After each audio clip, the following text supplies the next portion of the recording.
Hello friends, आप सबका स्वागत है आपके अपने यूट्यूब चैनल जीएसआर स्टडी में। दोस्तों, इस वीडियो में हम लोग गुप्त काल व गुप्तोत्तर काल जो है उससे संबंधित प्रश्नों को देखेंगे। गुप्त काल में हम लोग जो गुप्त शासक हुए हैं उनके उनसे संबंधित जो महत्वपूर्ण प्रश्न हैं उन पर चर्चा करेंगे, और गुप्तोत्तर काल में जो गुप्त वंश के बाद जितने भी वंश हुए हैं उन पे जो है विषयवार चर्चा की जाएगी। चलिए चलते हैं अपने वीडियो की तरफ।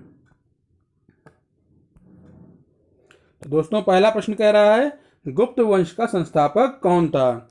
तो गुप्त वंश का संस्थापक था श्री गुप्त। इसका सही आंसर है ऑप्शन नंबर 1। अगला प्रश्न देखते हैं, गुप्त संवत की शुरुआत किसने की थी। तो दोस्तों, गुप्त संवत की शुरुआत की थी चंद्रगुप्त प्रथम ने। इसका सही आंसर है ऑप्शन नंबर 2, चंद्रगुप्त प्रथम। दोस्तों, गुप्त वंश का प्रथम महान सम्राट चंद्रगुप्त प्रथम ही था। इसने महाराजा धीराज की उपाधि धारण की थी, ये भी आपको पता होना चाहिए। अगला प्रश्न देखते हैं। दोस्तों, अगर आपने हमारे चैनल को सब्सक्राइब न किया हो तो हमारे चैनल को सब्सक्राइब कर लें और वीडियो को अंत तक देखिएगा। दोस्तों, ये बहुत ही यूज़फुल होगा आपके लिए आने वाले एग्जाम्स में। अगला प्रश्न कह रहा है भारत का नेपोलियन किसे कहा जाता है। दोस्तों, ये कई बार एग्जाम में पूछा गया है और ये आने वाले एग्जाम्स में भी बहुत ही इंपॉर्टेंट है क्वेश्चन ये। तो भारत का नेपोलियन किसको कहा गया है दोस्तों? समुद्रगुप्त को। इसका सही आंसर है ऑप्शन नंबर 3, समुद्रगुप्त। दोस्तों, समुद्रगुप्त को भारत का नेपोलियन इसलिए कहा जाता है क्योंकि इसने आर्यावर्त के 9 शासकों तथा दक्षिणावर्त के 12 शासकों को पराजित किया था। ठीक है, इसी वजह से इसको भारत का नेपोलियन कहा जाता था। और समुद्रगुप्त को कविराज की उपाधि भी दी गई थी। समुद्रगुप्त को लोग कविराज के नाम से भी जानते थे। अगला प्रश्न देखते हैं, इलाहाबाद प्रशस्ति लेख की रचना किसने की थी। दोस्तों, ये भी बहुत इंपॉर्टेंट क्वेश्चन है। इलाहाबाद प्रशस्ति लेख की रचना की थी हरिशेन ने। इसका सही आंसर है ऑप्शन नंबर 3, हरिशेन। दोस्तों, हरिशेन जो थे वो समुद्रगुप्त के दरबारी कवि थे। ठीक है, और इस लेख में जो इलाहाबाद प्रशस्ति लेख है इसमें समुद्रगुप्त की जो विजय थी, जितने भी उन्होंने युद्ध लड़े और उसमें विजय प्राप्त की, उनका उल्लेख किया गया है। ठीक है। अच्छा, समुद्रगुप्त के जो उत्तराधिकारी थे वो कौन थे? चंद्रगुप्त द्वितीय। ठीक है, समुद्रगुप्त के बाद जो राजा बने वो थे चंद्रगुप्त द्वितीय। अगला प्रश्न देखते हैं, चीनी बौद्ध यात्री फायान किसके शासनकाल में भारत आया था। तो दोस्तों, ये क्वेश्चन भी एग्जाम में कई बार पूछा गया है कि फायान जो है वो किस राजा के शासनकाल में भारत आया था। बहुत इंपॉर्टेंट क्वेश्चन है फायान के बारे में। तो ये आए थे चंद्रगुप्त द्वितीय के शासनकाल में। इसका सही आंसर है ऑप्शन नंबर 4। जैसा कि अभी मैंने बताया आपको कि चंद्रगुप्त द्वितीय जो थे वो समुद्रगुप्त के उत्तराधिकारी थे। अगला प्रश्न देखते हैं, चंद्रगुप्त द्वितीय के नवरत्नों में कौन शामिल था। दोस्तों, चंद्रगुप्त द्वितीय जो थे वो उनके दरबार में 9 रत्न थे। ठीक है, और उनका वो कौन कौन थे? धन्वंतरी, हरिशेन, कालिदास, वराहमिहिर, ये सभी जो थे उनके 9 रत्नों में शामिल थे। धन्वंतरी जो थे दोस्तों, धन्वंतरी चिकित्सा से संबंधित थे। ठीक है, इन्होंने आयुर्वेद नाम के उपवेद की रचना की थी। तो धन्वंतरी चिकित्सा से संबंधित थे। हरिशेन जो थे वो कविता से संबंधित थे। ठीक है, अभी हम लोगों ने एक प्रश्न पढ़ा था कि इलाहाबाद प्रशस्ति लेख की रचना किसने की थी? हरिशेन ने। ये चंद्रगुप्त द्वितीय के नवरत्नों में शामिल थे। कालिदास जी जो थे ये कविता और नाटक से संबंधित थे, इनके बारे में सभी ने पढ़ा होगा। वराहमिहिर जो थे वो ज्योतिष से संबंधित थे। ठीक है। अच्छा, कालिदास जी की जो कविताएं और नाटक की बात कर रहे थे, इस पे बहुत इंपॉर्टेंट नाम है अभिज्ञान शाकुंतलम, कुमार संभवम, मेघदूतम और रघुवंश। ये चारों जो हैं एग्जाम में कई बार पूछे जाते हैं कि इनके लेखक कौन है, तो इन सबके लेखक हैं कालिदास जी। इसके अलावा गुप्त काल में संसार के सबसे प्रसिद्ध और प्रचलित ग्रंथ पंचतंत्र के लेखक विष्णु शर्मा और आर्यभट्ट भी इन्हीं के दरबार में रहते थे। ठीक है, पंचतंत्र जो है एग्जाम में पूछा जाता है कि सबसे प्रसिद्ध ग्रंथ जो है वो कौन सा है बाइबल के बाद। तो नंबर 1 पर है बाइबल, उसके बाद सबसे प्रचलित ग्रंथ है पंचतंत्र, जिसके लेखक हैं विष्णु शर्मा। अगला प्रश्न देखते हैं, मोस्ट इंपॉर्टेंट क्वेश्चन है, एग्जाम में कई बार पूछा गया है। वीणा वादन करते हुए, ये शब्द आप ध्यान से देखिएगा, वीणा वादन करते हुए किस गुप्त शासक को सिक्कों पर दर्शाया गया है। तो दोस्तों ऐसे सिक्के प्रचलित किए गए थे जिसमें एक गुप्त शासक की तस्वीर वीणा हाथ में लिए हुए दिखाई गई थी, ठीक है। तो ऐसे सिक्के जो चालू किए गए थे उस टाइम पर, उसमें किस गुप्त शासक को दिखाया गया था वीणा वादन करते हुए? समुद्रगुप्त को। इसका सही आंसर है समुद्रगुप्त, ऑप्शन नंबर 3। अगला प्रश्न देखते हैं, नालंदा विश्वविद्यालय की स्थापना किसने की थी? दोस्तों नालंदा विश्वविद्यालय की स्थापना की थी कुमारगुप्त प्रथम ने। इसका सही आंसर है ऑप्शन नंबर 1, कुमारगुप्त प्रथम ने नालंदा विश्वविद्यालय की स्थापना की थी। अगला प्रश्न देखते हैं, कुमारगुप्त प्रथम का उत्तराधिकारी कौन था? तो दोस्तों कुमारगुप्त प्रथम का उत्तराधिकारी था स्कंदगुप्त। इसका सही आंसर है ऑप्शन नंबर 4। दोस्तों कुमारगुप्त के समय में ही जो है हूणों का आक्रमण प्रारंभ हो गया था, ठीक है। और स्कंदगुप्त जब राजा बने तो उसी समय हूणों ने आक्रमण किया भारत पे, और इन्होंने स्कंदगुप्त ने हूणों को हराया था, और इसी उपलक्ष्य में इन्होंने विक्रमादित्य की उपाधि धारण की थी। तो स्कंदगुप्त ने क्या उपाधि धारण की थी? विक्रमादित्य की। अगला प्रश्न देखते हैं, किस गुप्त शासक ने गिरनार पर्वत पर स्थित सुदर्शन झील का पुनरुद्धार किया था? तो दोस्तों यहाँ पे कह रहा है गिरनार पर्वत पर स्थित सुदर्शन झील। दोस्तों इसके पहले जो वीडियो था हमारा उसमें हम लोगों ने बात की थी काठियावाड़, ठीक है, पे स्थित सुदर्शन झील। ये दोनों एक ही जगह पे हैं, एक ही चीज है। तो किस गुप्त शासक ने गिरनार पर्वत पर स्थित सुदर्शन झील का पुनरुद्धार किया था? दोस्तों स्कंदगुप्त ने। इसका सही आंसर है ऑप्शन नंबर 3, स्कंदगुप्त। दोस्तों ये जो सुदर्शन झील है ये किसने बनवाई थी? चंद्रगुप्त मौर्य ने। और इसका जीर्णोद्धार कई लोगों ने किया है, जिनका क्रम है अशोक ने इसका जीर्णोद्धार कराया, उसके बाद रुद्रदामन ने कराया इसका जीर्णोद्धार, और फिर गुप्त शासक स्कंदगुप्त ने इसका जीर्णोद्धार कराया। तो दोस्तों अंतिम गुप्त शासक जो था वो था विष्णुगुप्त। ये भी आपको पता होना चाहिए। अगला प्रश्न देखते हैं, पहली बार सती होने के प्रमाण कहाँ से प्राप्त हुए हैं? तो दोस्तों जो सती प्रथा थी इसका पहली बार उल्लेख कहाँ पर मिलता है हमको? भानुगुप्त के एरण अभिलेख से। इसका सही आंसर है ऑप्शन नंबर 1, ठीक है। भानुगुप्त जो था वो गुप्त शासक था एक, और इसने एक अभिलेख लिखवाया था एरण अभिलेख, उसी में सबसे पहले जो है सती प्रथा का उल्लेख मिलता है। अगला प्रश्न देखते हैं, गुप्तकालीन प्रसिद्ध मंदिर कौन से हैं?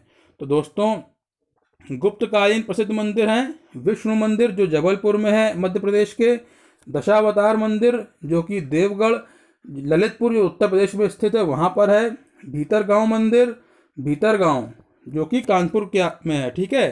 तो वो ये तीनों मंदिर जो हैं वो गुप्त काल के प्रसिद्ध मंदिर हैं। इसका सही आंसर होगा ऑप्शन नंबर 4, उपरोक्त सभी। अगला प्रश्न देखते हैं, अच्छा दोस्तों जो मंदिर बनाने की कला थी इसका जन्म गुप्त काल में ही हुआ था। अगला प्रश्न कह रहा है, दोस्तों मोस्ट इंपॉर्टेंट क्वेश्चन है ये, भारतीय इतिहास का स्वर्ण युग किसे कहते हैं? तो दोस्तों ये एग्जाम में बहुत बार पूछा गया है, ठीक है। भारतीय इतिहास का स्वर्ण युग कहते हैं गुप्त काल को। इसका सही आंसर है ऑप्शन नंबर 1।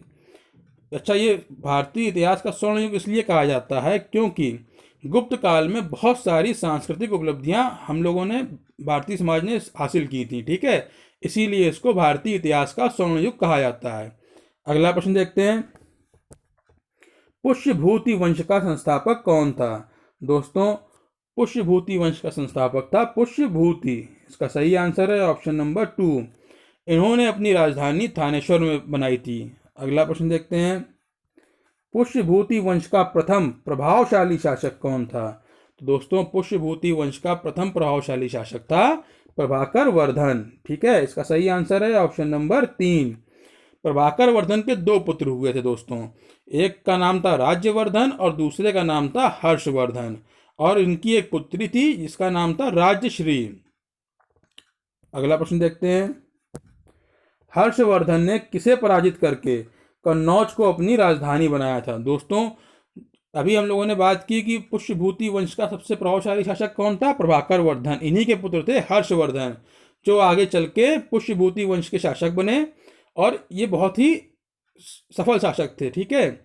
तो हर्षवर्धन ने किसको पराजित किया था दोस्तों? गौड़ नरेश शशांक को पराजित किया। ऑप्शन नंबर 4 एकदम सही है इसका। और इसके बाद जो है इन्होंने कन्नौज को अपनी राजधानी बनाया। इन्होंने गौड़ नरेश शशांक का वध इसलिए किया था, पराजित इसलिए किया इनको, क्योंकि गौड़ नरेश शशांक ने हर्षवर्धन के भाई राज्यवर्धन की हत्या करवा दी थी। अगला प्रश्न देखते हैं, हर्षवर्धन तथा चालुक्य राजा पुलकेशिन द्वितीय के मध्य किस नदी के तट पर युद्ध हुआ था? दोस्तों यही बहुत इंपॉर्टेंट क्वेश्चन है। इसका सही आंसर है ऑप्शन नंबर 2, नर्मदा नदी के तट पर। ठीक है, और इस युद्ध में हर्षवर्धन की हार हुई थी। अगला प्रश्न देखते हैं, मोस्ट इंपॉर्टेंट क्वेश्चन है, चीनी यात्री ह्वेनसांग जो है वो किसके शासनकाल में भारत आया था? तो दोस्तों चीनी यात्री हर्षवर्धन के शासनकाल में भारत आया था। इसका सही आंसर है ऑप्शन नंबर 3। अच्छा, यहाँ बात कर लेते हैं ह्वेनसांग के बारे में।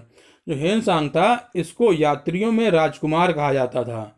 जितने भी यात्री भारत आए हैं विदेशी यात्री, उन सब में ह्वेनसांग को राजकुमार की उपाधि दी गई थी, और इसी को नीति का पंडित या वर्तमान शाक्य मुनि कहा जाता था। यह भी आपको पता होना चाहिए दोस्तों। अगला प्रश्न देखते हैं, हर्षवर्धन का दरबारी कवि कौन था? दोस्तों इंपॉर्टेंट क्वेश्चन है ये।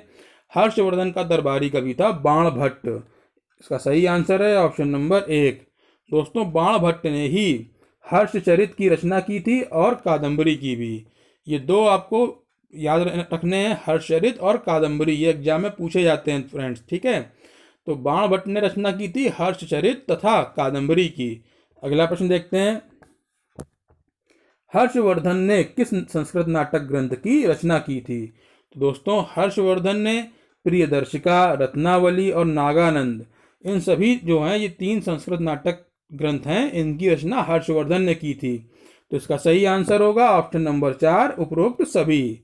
अगला प्रश्न देखते हैं, हर्षवर्धन अपने अंतिम समय में किस धर्म को मानता था?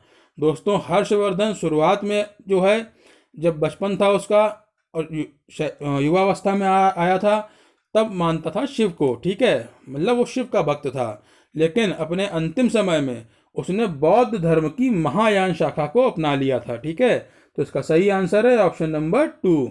अगला प्रश्न देखते हैं, हर्षवर्धन के समय नालंदा विश्वविद्यालय के कुलपति कौन थे? तो दोस्तों हर्षवर्धन के समय नालंदा विश्वविद्यालय के कुलपति थे शीलभद्र। इसका सही आंसर है ऑप्शन नंबर 4। अगला प्रश्न देखते हैं, हर्ष का साम्राज्य विभिन्न प्रांतों में विभाजित था। ठीक है, और उन प्रांतों को क्या कहते थे? यहाँ पे पूछ रहा है कि जो हर्ष का पूरा साम्राज्य था, जो जहाँ जहाँ उनका शासन चलता था, वो कई प्रांतों में विभाजित था। ठीक है, तो उन प्रांतों का नाम क्या था या उन प्रांतों को क्या कह के बुलाया जाता था? तो दोस्तों उन्हें कहते थे भूपति। ठीक है, इसका सही आंसर है ऑप्शन नंबर 3।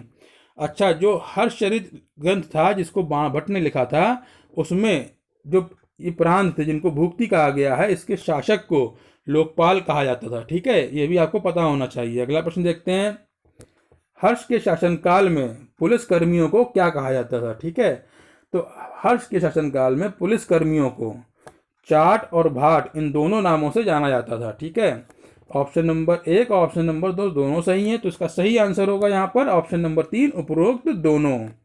अगला प्रश्न देखते हैं, हर्ष के शासनकाल में मथुरा किस कारण से प्रसिद्ध था?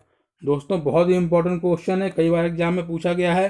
तो हर्ष के समय में मथुरा प्रसिद्ध था सूती वस्त्र निर्माण के लिए। ठीक है, किसके लिए प्रसिद्ध था? सूती वस्त्र निर्माण के लिए। इसका सही आंसर है ऑप्शन नंबर 1। तो दोस्तों इसी के साथ गुप्त काल और गुप्तोत्तर काल के जो महत्वपूर्ण प्रश्न थे वो समाप्त होते हैं। वीडियो के डिस्क्रिप्शन बॉक्स में हमने जितने भी प्लेलिस्ट बनाई है, इतिहास की, भूगोल की, सामान्य विज्ञान की, उन सब के लिंक प्रोवाइड करा दिए हैं। आप लोग आराम से वहाँ पर जाकर प्लेलिस्ट में बाकी के वीडियो देख सकते हैं। अगर आपको हमारा ये वीडियो पसंद आया हो तो वीडियो को लाइक कर दीजिएगा और हमारे चैनल GS स्टार स्टडी को सब्सक्राइब कर लीजिए फ्रेंड्स। थैंक यू फ्रेंड्स, मिलते हैं अगले वीडियो में।